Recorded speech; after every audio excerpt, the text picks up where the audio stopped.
నమస్కారం హైదరాబాద్ ప్రజలారా. మన హైదరాబాద్లో ట్రాఫిక్ అంటే ఇబ్బంది కాదు, అది ఒక అనుభవం. మ్యాప్స్ కూడా ఇక్కడ వచ్చాక నన్ను నమ్మొద్దంటుంది. బైక్ రైడర్ల లాజిక్, బైక్ మీద వెళ్తూ ఉంటే ఒక చిన్న గ్యాప్ కనిపిస్తే చాలు, దానిలోంచి వెళ్ళొచ్చు అనుకుంటాడు.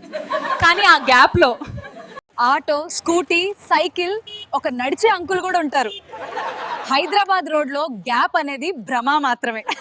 సిగ్నల్ దగ్గర రెడ్ పడితే మన పేషెన్స్ ఎగ్జామ్ స్టార్ట్ అవుతుంది. గ్రీన్ పడగానే bike horn, car horn, auto horn.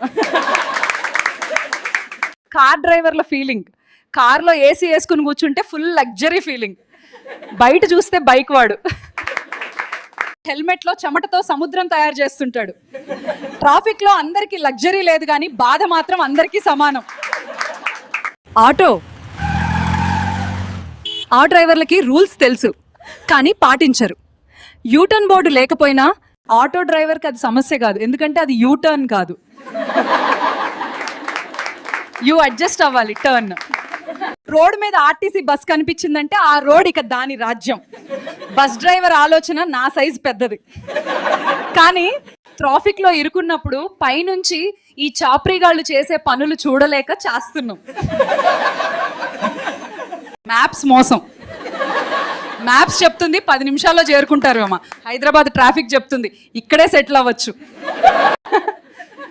మ్యాప్లో బ్లూ లైన్ ఉంటుంది, మన జీవితంలో ఎర్ర లైన్ మాత్రమే ఉంటుంది. Office late drama. ఆఫీస్కి లేట్ అయితే బాస్ అడుగుతాడు, ఎందుకు లేట్? ఏం చెప్పాలి సార్, ట్రాఫిక్లో ఒక ఆటోతో ఆత్మవిమర్శ జరిగిపోయింది అనలేం కదా. ఇప్పుడు ట్రాఫిక్ అనేది ఆఫీస్ అటెండెన్స్లో ఒక ఆప్షన్ అయిపోయింది. హైదరాబాద్ ట్రాఫిక్లో పేషెన్స్ నేర్చుకుంటే మనకి యోగా, మెడిటేషన్ అవసరమే లేదు. హైదరాబాద్ ట్రాఫిక్ మనకు నేర్పిన లెసన్ ఏంటంటే ఓపిక, సహనం, కంట్రోల్.